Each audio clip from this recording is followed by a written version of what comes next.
John had always envisioned his life in the quiet suburban paradise he had built for himself. His home was his sanctuary, his haven away from the chaos of the world. It was a modest place, nestled in the middle of a tree-lined street, where kids rode bikes down the sidewalk and neighbors exchanged polite waves over garden fences. This was the perfect neighborhood, where the lawns were always green, and the air smelled of fresh-cut grass. There was a rhythm to life here, a predictable comfort that John had come to cherish for the past 10 years. But all of that was about to change. As John pulled into his driveway one warm evening, the sun casting long shadows over his front yard, he noticed something strange. A few neighbors were gathered in small groups, speaking in hushed tones. Their faces were tense, eyes darting toward the rows of homes that lined the street. John's gaze followed theirs, and he saw what had them all on edge. New, garish signs were posted on nearly every lawn, each one emblazoned with a bold message. Notice of HOA updates. Mandatory meeting next week. He didn't know it yet, but the winds of change were sweeping in. And soon, the neighborhood that had once felt like a haven would turn into a battleground. Curiosity gnawed at him as he stepped inside his home, tossing his keys on the kitchen counter. His wife, Sarah, was already there, reading a book in her favorite chair by the window. Her quiet smile greeted him, but even she seemed distracted. There was an odd tension in the air, as though something was amiss. "Did you see the signs outside?" he asked, pouring himself a glass of water. She looked up, nodding slowly. "Yeah, I noticed. I heard they've elected a new HOA board. They're making some changes, not sure what though." John's stomach tightened. Over the years, he had been a model neighbor, keeping to himself and following the rules. Mostly. His property was pristine, his fence well kept, and his flagpole proudly displaying the small banner of his family crest. He had always been the one to smile and wave, the friendly neighbor everyone could count on. But change had a way of unsettling him, especially when it came to the rigid rules of the HOA. He didn't think much of it at first. After all, the HOA had always been a distant entity, a set of bylaws that governed things like lawn heights and mailbox designs. He had never been one to get involved, but now, something felt off. That evening, as twilight descended and the neighborhood settled into its usual calm, John stepped outside to check his mail. As he walked toward his mailbox, he spotted it, a single, crisp white envelope resting in the metal box. His name was typed on the front in stark, formal letters. There was no return address. He pulled the envelope from the box with a sense of foreboding. His fingers shook slightly as he tore it open. The contents inside were brief, but the words hit him like a punch to the gut. Notice of HOA violation.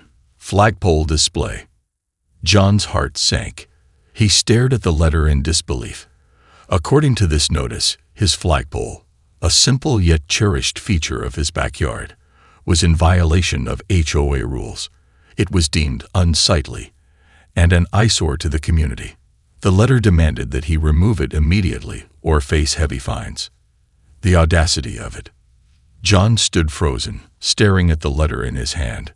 This was the first time in all his years of living here that he felt like an outsider in his own home. He had never been a troublemaker, never caused any waves. The flagpole had always been part of the charm of his backyard, a small statement of personal pride. To have it called unsightly felt like an attack on his very identity. He walked to the backyard, feeling the weight of the letter pressing down on him. His flagpole stood proudly against the backdrop of the evening sky, the banner flapping softly in the breeze. It wasn't an eyesore. It wasn't anything but a symbol of his family's heritage. But now, it was the target of the HOA's new crusade. As he stood there, fuming, the distant sound of a lawnmower hummed in the background. Neighbors were already getting their yards ready for the upcoming meeting. The calm facade of the neighborhood had cracked. What was once a tight-knit community was now splintering at the seams, and John was caught right in the middle. But this wasn't just about a flagpole anymore. Something darker was unfolding, and John could feel it in the pit of his stomach. This was only the beginning. The HOA's reach was far more extensive than he ever imagined, and they weren't going to stop at one small banner. John clenched his fists. He had worked hard for everything he had in this neighborhood. No one, not even the HOA, was going to tell him what he could or couldn't do in his own home. The battle for his property had just begun. The following morning, John awoke with a knot in his stomach that he couldn't shake. The notice from the HOA still sat on the kitchen counter, mocking him. The day before had felt like an intrusion, an unwelcome disruption to the peaceful life he had worked so hard to build. But as he sipped his coffee and stared out the kitchen window, something felt even more sinister now.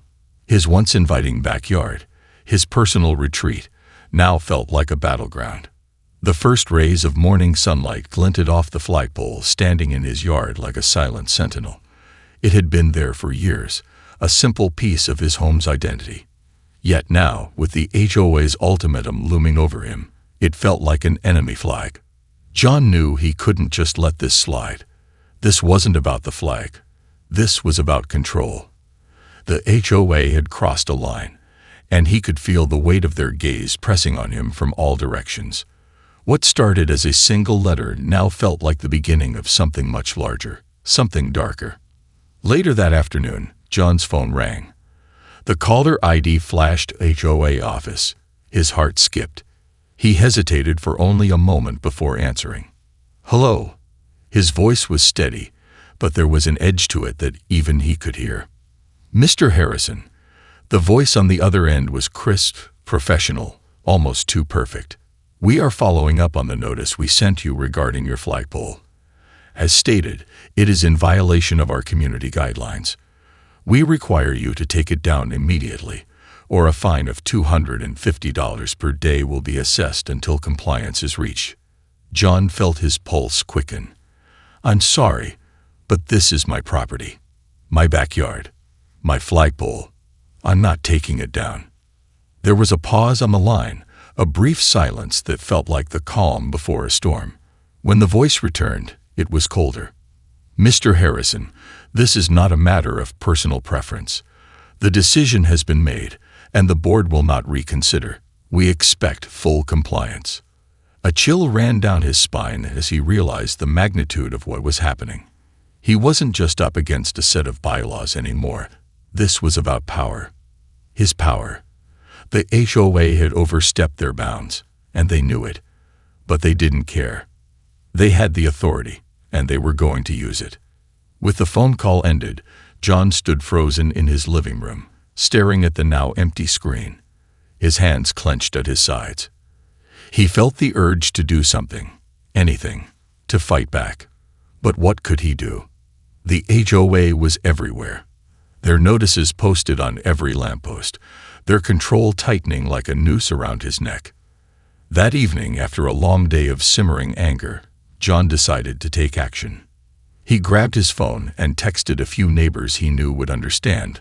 Lisa, who lived 2 doors down, and Tim, who had been his next-door neighbor for years. They were both the type who kept to themselves, but John had seen their frustration with the HOA's increasing interference. It was time to talk. Within the hour, they met in John's living room. Their faces etched with the same confusion and disbelief John had felt since receiving the notice. "This is getting out of hand," Lisa said, her arms crossed, her voice low but sharp. "I knew the HOA had issues, but this is ridiculous. Banning you from your own backyard. Who do they think they are?" Tim nodded, his jaw tight. "They've been tightening their grip for months now. They sent me a letter about my driveway last week. They want me to redo the landscaping in front of my house, said it doesn't meet their aesthetic standards. It's all a power play." John leaned forward, eyes intense. "They won't stop at this. They're already pushing their limits. What's next? Do they want to tell us what color to paint our houses? Do we need permission to have a garden now?" A heavy silence fell over the room.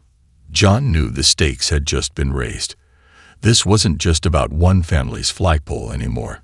This was about the kind of neighborhood they wanted to live in, the kind where they controlled their own lives, or one where the HOA made every decision. "We need to fight back," John said, his voice firm. "This is our home. We don't let them take it from us." Lisa's eyes brightened with determination. "You're right. If they're doing this to you, they're probably doing it to other people too. We need to spread the word, rally the neighbors." Tim leaned back, running a hand through his hair. "It's not going to be easy. The HOA has power. They'll try to crush anyone who stands up to them." John stood up, pacing the room, his mind racing. The situation was escalating fast, but he wasn't going to back down. He would fight for his home, for his neighborhood. The dark shadow of the HOA's influence had already begun to creep over everything he held dear. But John was done being passive. This fight was just beginning, and he wasn't going to let them win without a battle. As he looked out the window, his backyard now felt different, like a battlefield. He wasn't just defending his property, he was defending his right to live freely. And he wasn't going to let the HOA take that from him. The following days dragged on like the tick of a relentless clock. John couldn't escape the feeling that everything in his life was slowly spiraling out of his control. His backyard, once a peaceful retreat, now seemed like a battlefield, with the looming presence of the HOA casting a shadow over everything. He couldn't sit idly by anymore. The stakes had been raised, and he had no choice but to fight back. It wasn't just the flagpole that was at risk now. It was his very sense of freedom, the right to live life on his own terms. And as the weight of this realization settled in, John knew that he couldn't fight this alone. He needed to rally the neighborhood, to show the HOA they had underestimated him, that they'd underestimated everyone. The first step was gathering support. He spent the next few days knocking on doors, speaking with the neighbors, and telling them what had happened. Most were shocked, some were outraged, but a few seemed hesitant. After all, the HOA had always been the authority in the neighborhood, and defying them was risky. But as the days went on, the whispers grew louder, and a quiet resistance began to take shape. One evening, John received a call from Tim. "I've been talking to a few others," Tim said, his voice low but urgent. "People are starting to listen. I think we've got something here." John felt a surge of hope. "That's great. What do you think? Should we take this to the next level?" There was a pause on the line before Tim responded, his words carrying the weight of determination. "Yeah, we need to. It's time we stand up to them. It's not just about you anymore. It's about all of us. We need to fight back before they take more from us." And just like that, the battle was on. John wasn't just defending his home anymore. He was leading a movement, a resistance against the power the HOA held over their lives. He organized a meeting in his living room, calling on anyone who would listen. By the time the evening came, neighbors filled his house, their faces a mix of uncertainty and resolve. The meeting was tense from the start. People sat in stiff chairs, shifting uncomfortably, unsure of what to expect. The air was thick with suspicion. Most of them had lived under the HOA's watchful eye for years, never questioning the rules, always following the guidelines, even if it meant giving up small freedoms. But now, with John leading the charge, they saw an opportunity to finally stand up. "I know this isn't easy," John began, his voice steady but filled with emotion. "For too long, we've let the HOA make decisions for us, but they've gone too far. This isn't just about a flagpole. It's about the right to live how we want to live. We've all had enough." He could feel the room shift. A few hesitant faces softened, nodding slightly. The tension broke when Lisa stood up, her eyes blazing with frustration. "We don't even know who the board members are. It's like they hide behind their rules, their bylaws, making decisions we never get to see. Well, it's time we take the power back." Her words struck a chord. The crowd's murmurs grew louder, the pulse of a collective anger rising. John continued, his words gathering force. "This isn't just about me. It's about all of us. Every person in this neighborhood who's tired of living under the thumb of faceless people who don't care about us. We deserve a voice, and we will make it heard." The room erupted in applause, the energy shifting from apprehension to action. For the first time since the HOA had taken control, it felt like a spark had been lit. A spark that could ignite into a full-blown fire. But the fight would not be easy. John knew that. The HOA had deep pockets, a strong legal team, and a reputation for crushing opposition. They wouldn't back down without a fight. And that's when John knew. If they wanted to win, they'd need to do more than just stand their ground. They would need to hit the HOA where it hurt. The next day, John enlisted the help of a lawyer, someone who had experience dealing with homeowners' rights. The lawyer, a seasoned professional named Rachel, was skeptical at first. "The HOA has all the power," she said, staring at the documents John handed her.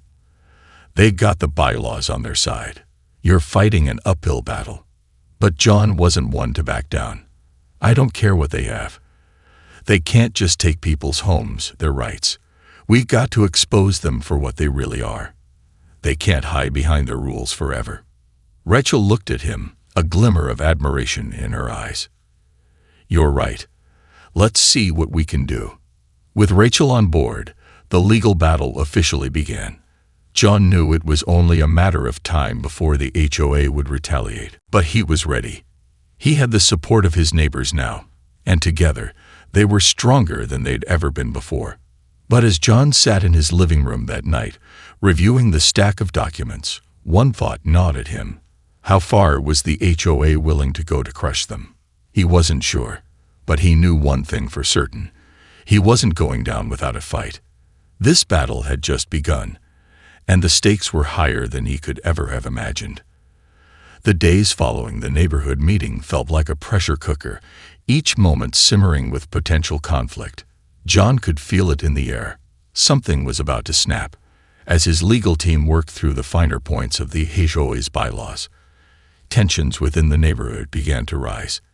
The HOA had made it clear they weren't going to back down, and the silent tension that had once hung over the streets now festered openly. Whispers spread like wildfire, and alliances shifted in the blink of an eye. John watched as his once peaceful community began to fracture before his eyes. The streets that had once felt like a safe haven were now lined with dividing lines, drawn not by paint or fence, but by a much more insidious force, the HOA's grip. The once friendly neighbors who had exchanged smiles and waves now eyed each other warily, their trust shaken by the battles to come. It began with a knock at John's door, unexpected but not entirely surprising. Tim, his old ally, stood on the doorstep, his face grim. "I just got word," Tim began, voice low. "The HOA's started putting pressure on people. They've already sent letters to anyone who signed the petition, threatening fines if they keep supporting you." John's stomach tightened. He'd expected some kind of retaliation, but this felt like a warning shot, a signal that the HOA was willing to go to any lengths to maintain control. His eyes narrowed as he stepped aside to let Tim in. "Who's behind it?" John asked, his voice calm but filled with urgency. Tim shook his head. "Doesn't matter. But what does matter is that they're splitting people up. I talked to Carl from down the street. He said the HOA offered him a position on the board if he starts backing them. He's got a lot of sway with some of the other neighbors. I think we might be losing him." John's heart sank. Carl had been one of the strongest voices at the meeting, his passion infectious. Losing him was a blow, not just for John, but for the entire movement. The HOA wasn't just using legal threats. They were playing a deeper game, manipulating the community from within. "Damn it," John muttered, running a hand through his hair. "They're playing dirty. They're trying to buy off the support we've built." The feeling of betrayal hung in the air like a storm cloud, thick and oppressive. John knew the stakes were rising, and if he didn't act fast, the fight would slip out of his hands. He needed more support, more voices standing with him. He had to rally the troops, even if it meant facing more betrayals. The next morning, John stood at the edge of his yard, looking out over the quiet street, the sun casting long shadows on the sidewalk. He wasn't sure who would still stand with him after everything had unfolded. The HOA was a well-oiled machine, and they had the means to break anyone who opposed them. Then, out of the corner of his eye, John saw something that made his heart race. A small group of neighbors gathering near the cul-de-sac, heads bowed together in conversation. At first glance, it didn't seem like anything out of the ordinary. But then he recognized a few faces he hadn't seen since the meeting. It was Lisa, Tim, and a couple of others who had been at the meeting, standing together with their backs turned to John. John's pulse quickened. He stepped closer, straining to hear the hushed conversation that buzzed in the air. "You know, we can't let John drag us all down." Lisa's voice broke through the quiet hum. "This isn't just about one flagpole anymore. The HOA is too powerful. We've got to think about our futures here, not just our lawns." John's stomach twisted, his throat going dry. It was happening. The fracture was deepening. The very people who had rallied beside him were now questioning their loyalty, questioning whether this battle was worth the cost. "I get it, but..." Time's voice was low, almost pleading. "We can't just hand over control to them. They've gone too far, and if we let them win now, what's next? Where does it stop?" There was a moment of silence, and John could see Lisa shaking her head, the weight of her decision clear on her face. "It stops before things get worse, before our homes are in jeopardy, before we lose everything." John's heart dropped into his stomach. He couldn't hear anymore. His knees felt weak as he backed away, retreating into the privacy of his home. The betrayal stung deeper than anything he had anticipated. He wasn't just fighting the HOA anymore. He was fighting a divided community, torn apart by fear and promises of safety. That night, John sat alone in his living room, staring out the window at the street he had known for so many years. The calm of the neighborhood, the rows of houses glowing warmly in the evening light, now felt alien to him. The cold, distant silence filled the air, a stark contrast to the warmth that had once existed here. But John wasn't ready to give up. He couldn't. Not when so many people had already chosen to fight alongside him. There were still allies out there, people who wouldn't be swayed by the HOA's manipulation. He just needed to find them. John's gaze hardened. He had been warned. He had been betrayed. But one thing was clear. He wasn't backing down. If the HOA thought they could divide him from his neighbors, they had underestimated the power of unity. He would fight for this community until the last breath, no matter how many alliances were broken along the way. The days blurred together in a haze of stress, legal wrangling, and growing tension. John's once quiet neighborhood had become a war zone of whispers and distrust, the lines between friend and foe increasingly difficult to distinguish.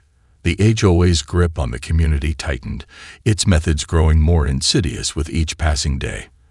But John wasn't one to back down, even as the stakes escalated beyond what he had ever imagined. His phone buzzed late one evening. It was a message from Rachel, his lawyer. The text was short, but its weight hung heavy in the air. "John, we need to talk. They filed a cease and desist order. They're coming for you. Fast." John's blood ran cold. A cease and desist. The HOA wasn't just threatening fines anymore.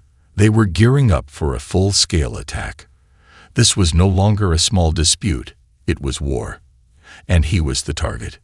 He felt his heart race, but there was no time to panic. Rachel had warned him the HOA would stop at nothing to quash this rebellion. The legal threats were just the beginning. John had been anticipating a fight, but now, with this new development, everything had changed.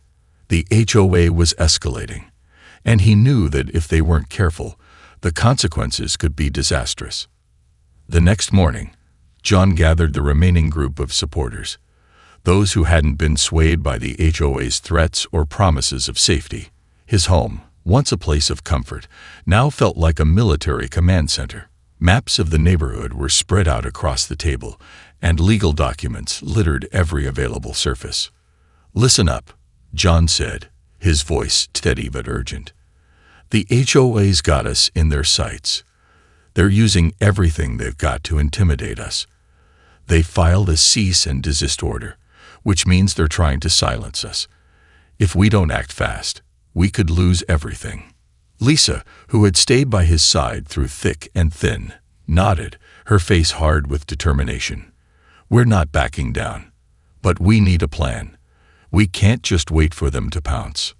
Tim stood up, pacing back and forth, his frustration clear. "We need to hit them where it hurts. The only reason the HOA is still in power is because people are too afraid to stand up. If we want to make a real difference, we need to expose them, show the entire neighborhood what they're doing." John's mind raced. Exposing the HOA. He had considered it, but the risks were enormous. If they went public, they could alienate their neighbors even further. It would be a battle for public opinion, and the HOA had the upper hand with their deep pockets and legal clout. But deep down, John knew Tim was right. They couldn't just keep fighting in the shadows. If they were going to win, they needed to drag the HOA's dark secrets into the light. Suddenly, Lisa spoke, her voice quiet but filled with resolve. "We've been playing by their rules long enough. It's time we start making our own. We need to organize a public meeting, something where everyone can hear the truth about what's happening. We'll expose the lies, the manipulation, everything." John's heart leaped at the suggestion. A public meeting would give them the platform they needed. But it was risky. The HOA could twist anything they said, spin it against them, and use it to further discredit their efforts. Still, the risk felt necessary. The momentum was there. They had to keep pushing. "You're right," John said, his voice steady with purpose.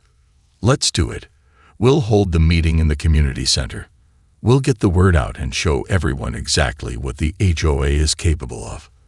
If we can't stop them in the courts, we'll stop them in the court of public opinion."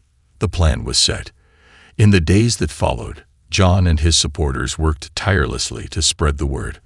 Flyers were posted on every street corner, emails were sent, and word of mouth spread like wildfire. The stakes had never been higher. If the meeting went well, they might have a chance to sway the rest of the neighborhood. But if the HOA got wind of it, they would crush it before it even began. Then, on the eve of the meeting, the unthinkable happened. John was woken in the middle of the night by a loud banging on his front door. His heart pounded in his chest as he rushed to answer, half expecting to see the police, or worse, a group of HOA enforcers. Instead, it was Carl, his old ally, the one who had seemed so firm in his support, the one who had been so vocal in the fight. But tonight, his face was a mask of fear. "They're going to do something. Something terrible," Carl whispered, his voice shaking. "They've threatened my family, John. They've said they'll take my house. They know too much. They've got dirt on everyone." John felt the cold grip of fear tighten around his chest. The HOA was playing their trump card, threatening not just him, but anyone who dared stand with him. They were using intimidation tactics, pulling out all the stops, and Carl, who had once been so strong, was now crumbling under the weight of their power. "What are you saying?" John asked, his voice barely a whisper, filled with disbelief. "What do they want from you?" Carl's eyes flickered nervously. "They want me to drop out, to walk away from the fight. They've got leverage, John, and they're not afraid to use it. If I don't know what'll happen. They've already sent someone to my job to make trouble.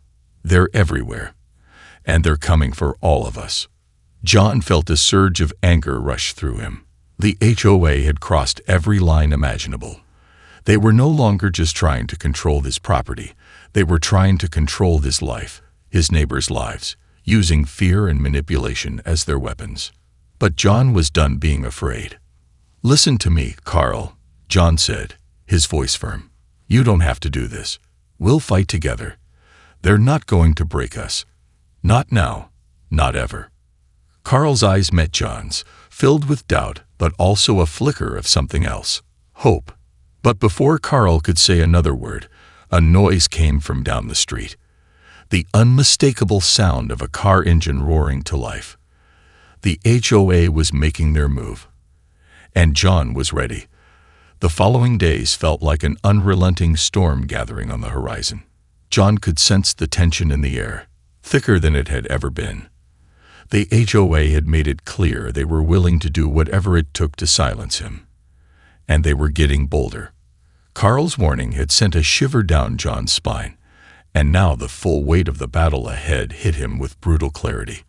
This was no longer just a fight for his flagpole or his property. This was a fight for the very soul of his community.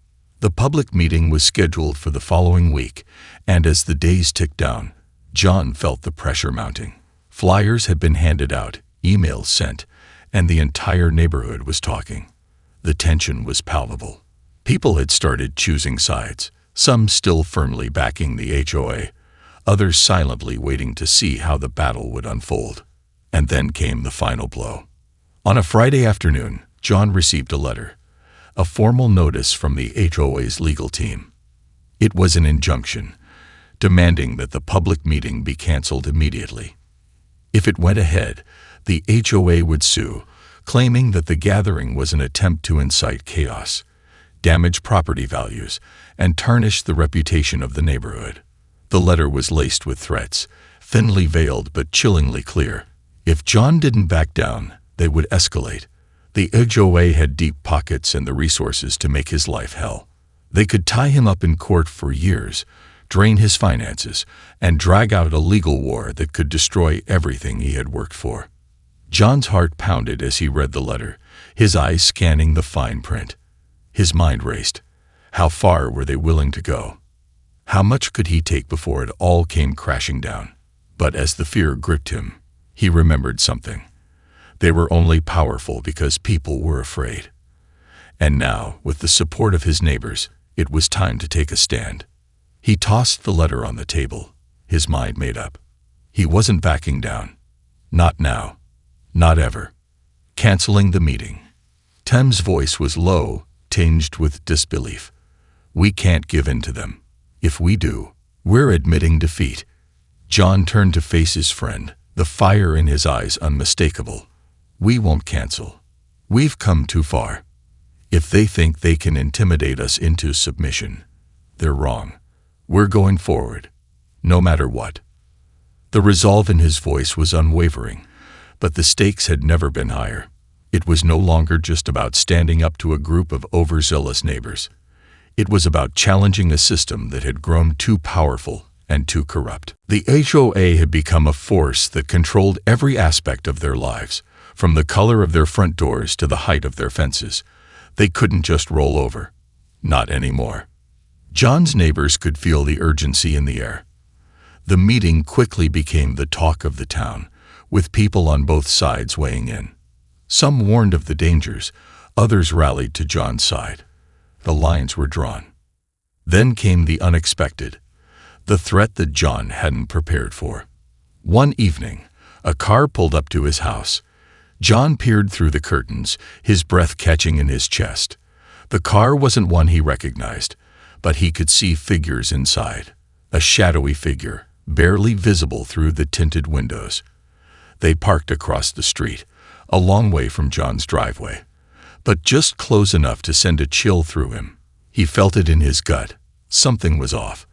This wasn't a friendly neighbor stopping by. The car sat there for a long moment, engine idling. John's heart raced. It wasn't the first time he'd felt watched, but this felt different. There was something menacing about the stillness, the quiet before the storm. Who the hell are they? Tim asked, peering over John's shoulder. I don't know, John replied, his voice tight. But I have a feeling they're not here to talk about the weather. A sudden knock on the door made them both jump. Tim instinctively moved toward the back of the house, but John waved him off. He knew it was too late to hide. Whatever was coming, they had to face it head-on.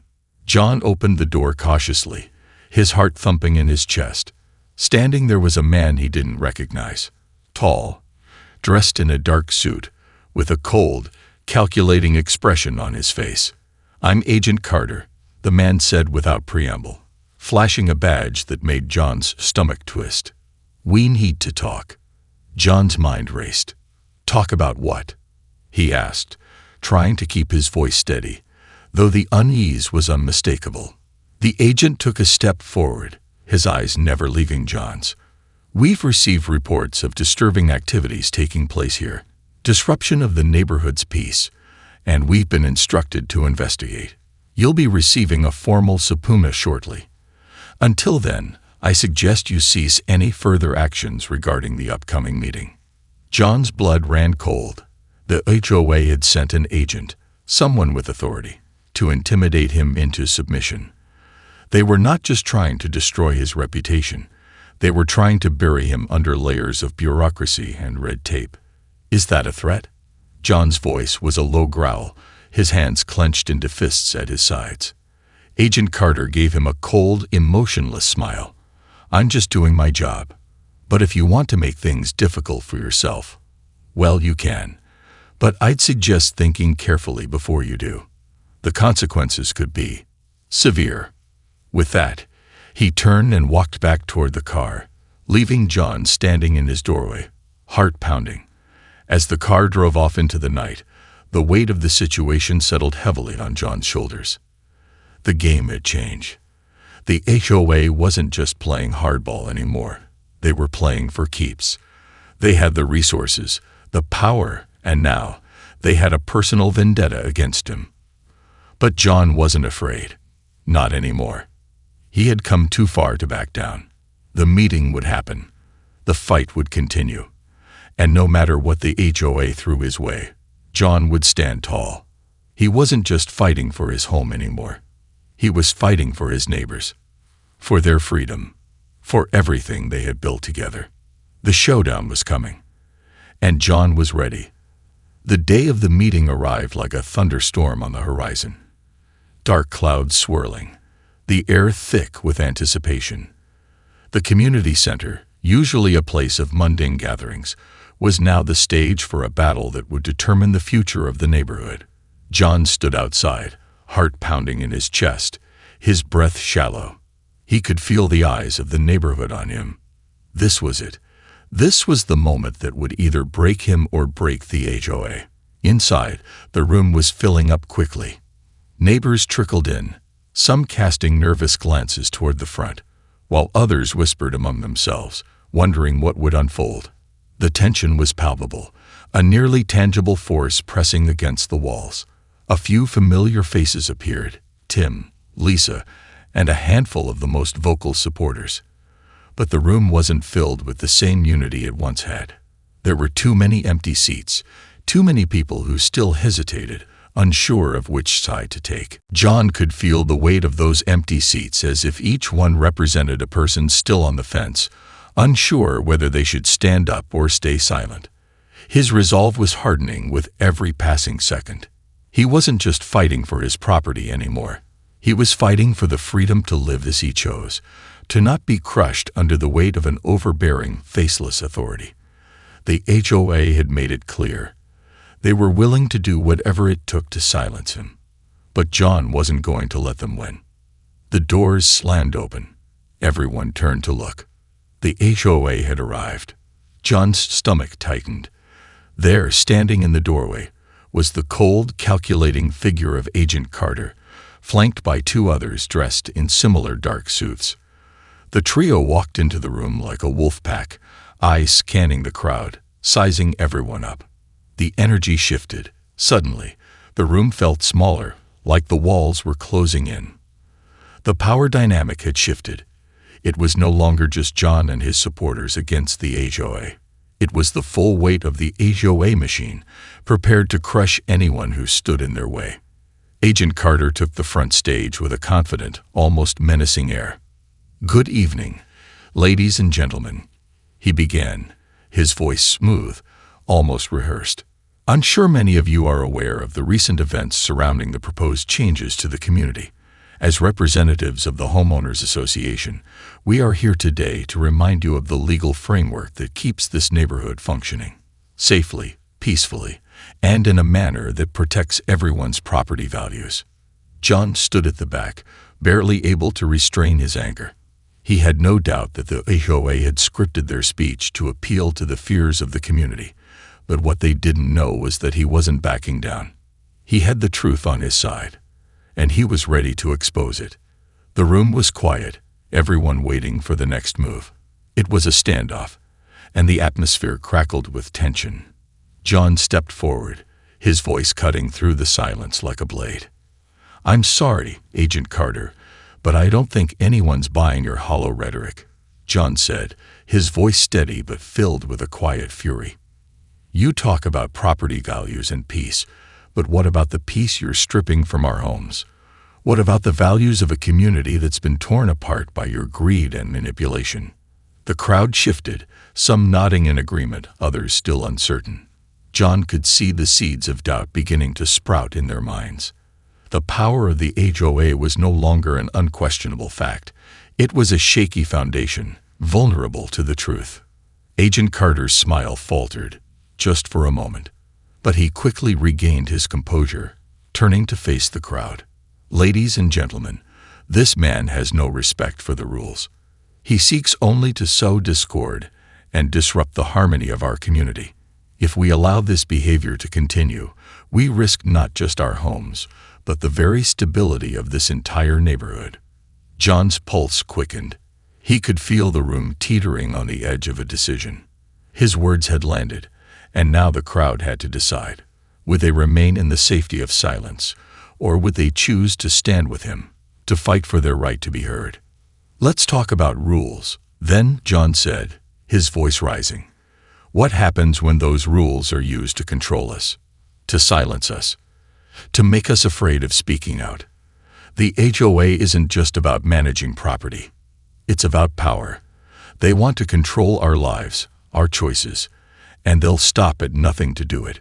You've seen it. The threats, the manipulation. It's all right here, in black and white." John's words echoed in the room, the weight of them hanging in the air like a storm cloud. Some of the neighbors shifted uncomfortably. Others whispered nervously to each other. The divide that had been brewing for weeks was now clear. There were those who still feared the HOA's power, and those who were beginning to realize the truth. Suddenly, the door at the back of the room burst open again, and in walked another figure, an unexpected ally. It was Carl. His face was pale, but his eyes were filled with resolve. He had been quiet in the days leading up to this meeting, his fear palpable. But now, here he was, standing tall. He stepped forward, locking eyes with John. "I was afraid," Carl said, his voice shaking slightly but growing stronger with every word. "I was scared of what they could do to me, to my family. But I can't stand by anymore. What the HOA is doing isn't just about one flagpole. It's about all of us. And I'm here to fight, to stand with John. I'm not backing down." The room erupted into murmurs. For the first time, there was a palpable shift. The tide was turning. John wasn't alone. And the HOA's hold on the community was starting to slip. Agent Carter's eyes narrowed as Carl spoke. The once confident smirk on his face was now gone, replaced by a look of quiet fury. He knew that this battle was no longer just about control. It was about something deeper, something more dangerous. This was it, the meeting that would decide everything. The choice was clear. The neighborhood could either remain under the oppressive thumb of the HOA, or they could rise up and take back their power. The tension in the room was unbearable, each second stretching out like an eternity. John held his breath, waiting for the inevitable backlash, or the breakthrough that would change everything. The final battle had begun. The tension in the room was unbearable. It hung thick in the air, suffocating everyone in the community center. John's heart hammered in his chest, each beat echoing in his ears. This was the moment. Everything had led to this. Every legal battle, every protest, every sleepless night.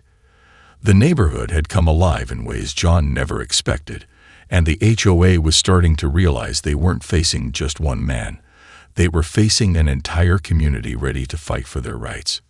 Agent Carter stood at the front, visibly rattled by Carl's bold entrance and the shifting dynamics. The once pristine image of authority had crumbled, and John could see the cracks forming in the HOA's armor. Carter's eyes darted around the room, assessing the crowd, but the confidence that had once defined him was now a thin mask. John's words had struck a chord, and the community was starting to stir. "Enough of this," Carter snapped, his voice rising in frustration. "This meeting is illegal. You're all being manipulated by this man, who's playing on your emotions. He's using you for his own selfish gain." John stood tall, unfazed by Carter's outburst. The room had been quiet for a moment, but now it buzzed with a restless energy. People were talking, arguing, exchanging glances. Some were still uncertain, still unsure of where they stood, but the seed of doubt had been planted. The HOA's veneer of control was cracking, and John wasn't going to let up now. "I'm not the one manipulating anyone." John's voice rang out, cutting through the noise.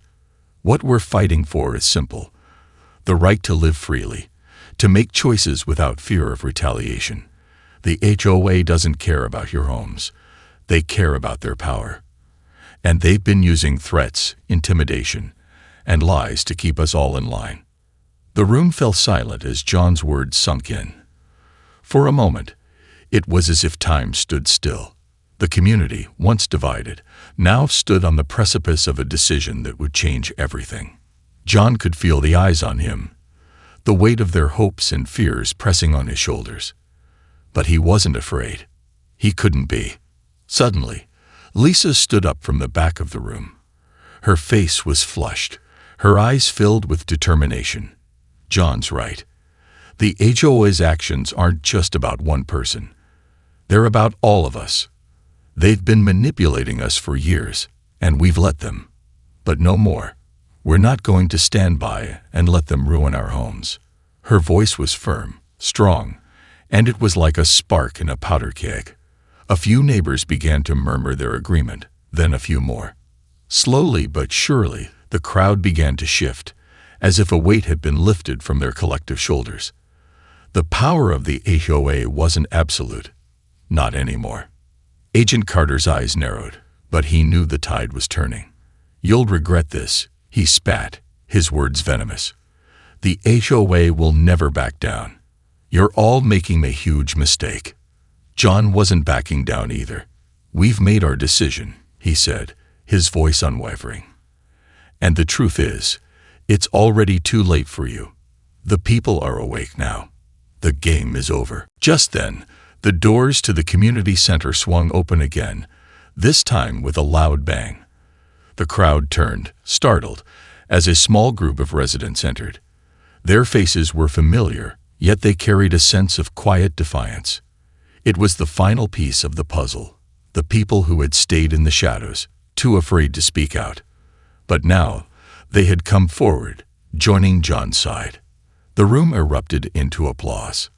Agent Carter stood frozen, his jaw clenched in frustration.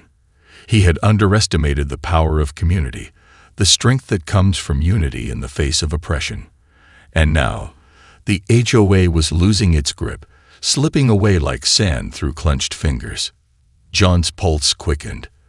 The battle wasn't over, but this was the turning point. With the support of his neighbors and the momentum they had built, the victory was within reach. But Carter wasn't done yet. He reached into his jacket pocket and pulled out a small envelope, his eyes locked onto John as he held it out. "This is a formal notice," Carter said, his voice low and menacing. "We'll see you in court." John took the envelope, his eyes never leaving Carter's. But inside, he didn't feel fear. He felt resolve. This was it. The HOA had finally shown their true colors, and there was no going back. They had already lost. John turned to face the crowd, his voice booming through the room, loud enough for every single person to hear. "They can take us to court. They can try to tear us down with their legal threats, but they can never take away our voice. We are the community, and together, we'll take back what's rightfully ours." The room exploded into applause, the sound ringing in John's ears like a battle cry. The HOA might have tried to silence them, to control them, but the spirit of the neighborhood had triumphed. As John stood there, heart pounding, surrounded by his neighbors, he realized that this wasn't just a victory for him.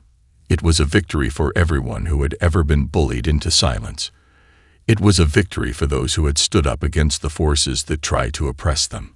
And in that moment, he knew that no matter what happened next, the HOA's reign of terror had come to an end. They had fought back, and they had won.